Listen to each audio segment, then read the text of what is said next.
کسی کو بھی اس کے ساتھ شریک نہ ٹھہراؤ، اس کے ساتھ کسی اور دوسرے کی عبادت نہ کرو، اس کے ساتھ کسی اور کو مشکل کشا نہ سمجھو، اس کے ساتھ کسی اور کو خالق مالک نہ سمجھو۔ خالق حقیقی بھی وہی ہے، مالک حقیقی بھی وہی ہے، اسی کی قدرت۔ تو اللہ تعالیٰ نے قرآن کریم میں جا بجا ایک نہیں کئی مقامات پر بار بار اس مضمون کو دہرایا، یہ حکم دیا کہ میرے ساتھ کسی قسم کا شرک میرے بندوں کو نہیں کرنا چاہیے۔ اسی طریقے سے احادیث مبارکہ کا مطالعہ فرمائے۔ ایک حدیث مبارکہ میں آتا ہے، آپ علیہ الصلوۃ والسلام نے فرمایا اللہ تعالیٰ کا حق ہے جو اپنے بندوں پر، وہ حق کیا ہے؟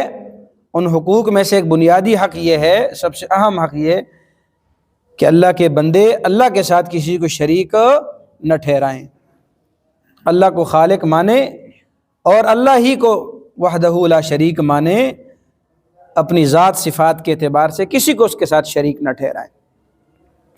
اور دوسرے نمبر پر ایک اور حدیث مبارکہ صحیح بخاری میں حدیث مبارکہ ہے، آپ علیہ الصلوۃ والسلام نے فرمایا کہ اللہ تعالیٰ پر کیا حق ہے، یعنی بندوں کا حق جو اللہ تعالیٰ کے ذمہ ہے وہ کیا ہے؟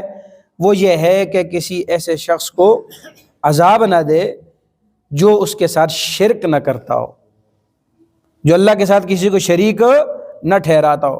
وہ اللہ تعالیٰ نے اپنے ذمہ یہ لازم فرما دیا ہے کہ اگر کوئی میرے ساتھ شرک نہیں کرتا تو میں اسے ضرور معاف کروں گا اور اسے جنت میں داخل کروں گا، اسے عذاب نہیں دوں گا میں۔ اور اسی طرح قرآن کریم کی اور آیات کریمہ جیسے ان اللہ لا یغفر ان یشرک بہ ویغفر ما دون ذلک لمن یشاء، اللہ کریم فرماتے ہیں، اپنا قانون اصول ضابطہ بتا رہے ہیں، بیان فرما رہے ہیں کہ اللہ تعالیٰ اور گناہوں کو تو معاف فرما دیں گے، اس میں نرمی ہو جائے گی، لیکن ایسا آدمی جو اللہ کے ساتھ شرک کرتا رہے اور دنیا سے چلا جائے، لا یغفر، اس کی اللہ مغفرت نہیں فرماتا۔ یہ اللہ کا قانون ہے۔ اور یہ بات بھی سمجھے، ایک ہے اللہ کا قانون، ایک ہے اللہ کا فضل۔ اللہ جس کو چاہے معاف کر دے اور جس کو چاہے پکڑ لے، اللہ سے پوچھنے والا کوئی نہیں، خالق سے پوچھنے والا کوئی نہیں۔ لیکن قانون جو رب نے بتا دیا کہ قانون یہ ہے کہ اگر میرے ساتھ شرک کرتے چلے گئے دنیا سے، بے شک جتنے نیک اعمال کرتے رہے، بے شک اچھے اعمال کرتے رہو، صدقہ کرتے رہو، خیرات کرتے رہو، مساجد بناتے رہو، مدارس بناتے رہو، دین کے کام کرتے رہو، فلاحی کام کرتے رہو، غربا کا، یتامہ کا، مساکین کا، سب کا، ان سب کی پرورش کرتے رہو، جو مرضی کرتے رہو، لیکن خدا نہ خواستہ رب کے ساتھ کسی معاملے میں شرک کرتے ہوئے اگر دنیا سے چلے گئے تو رب فرماتے پھر میں پکڑوں گا اور چھوڑوں گا نہیں۔ اللہ تعالیٰ کے علاوہ کسی کو مشکل کشا سمجھنا، حاجت روا سمجھنا، مددگار سمجھنا کہ اللہ کے علاوہ کوئی اور بھی مدد کرنے والی ذات ہے، ہستی ہے، تو یہ عقیدہ رکھنا بھی شرک ہے۔ یہ کیا ہے بھائی؟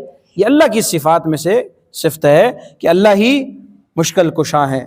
نہ سیدنا علی کرم اللہ وجہ کے حوالے سے یا علی مشکل کشا کا جو نعرہ لگایا جاتا ہے یا غوث اعظم کا نعرہ لگایا جاتا ہے، المدد کا، یہ جتنے نعرے ہیں، یہ جتنے عقیدے ہیں، یہ قرآن و سنت سے متصادم عقیدے ہیں۔ یہ کیا ہے بھائی؟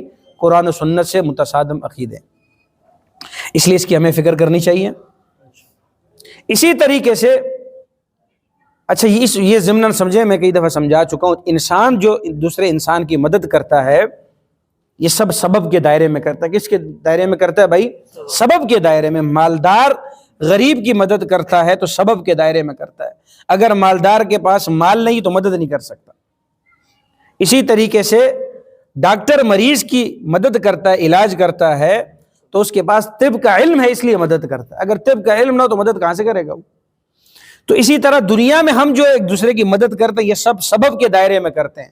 اللہ تعالیٰ کی ذات سے جو عقیدہ رکھا جاتا ہے کہ وہ ما فوق الاسباب مدد کرنے پر قادر ہے، جہاں اسباب ختم ہو جاتے ہیں وہاں مدد کرنے والی ذات کون ہے؟ اللہ تعالیٰ کی ذات۔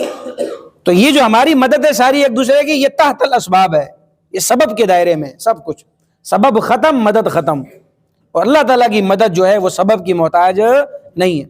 اس لیے اب اگر کوئی آدمی یہ نظریہ رکھتا ہے کہ سیدنا علی کرم اللہ وجہ دنیا میں تشریف لا کر ہماری مدد کریں گے، میدان میں نکل رہا ہے اور ساتھ نعرہ لگا رہا ہے یا علی مدد، اب اس کا نظریہ یہ ہے کہ حضرت علی مدد کے لیے تشریف لائیں گے، پھر دلائل وہ دیں گے جی خیبر کے موقع پہ نبی پاک صلی اللہ علیہ وسلم نے مدد کے لیے کس کو بلایا تھا، سمجھ آ رہی ہے؟ نبی پاک صلی اللہ علیہ وسلم نے کس کو پکارا تھا؟ تو دلیل بن گئی کہ حضرت علی کو بلایا جا سکتا ہے مدد کے لیے. بھئی یہ ساری باتیں سمجھ لیں. سیدنا علی کرم اللہ جو دنیا میں موجود تھے، میدان میں تشریف لائے، فاتح خیبر بنے، شیر خدا آپ کا لقب ہے، لیکن آج دنیا میں تشریف فرما نہیں ہے، عالم برزخ میں.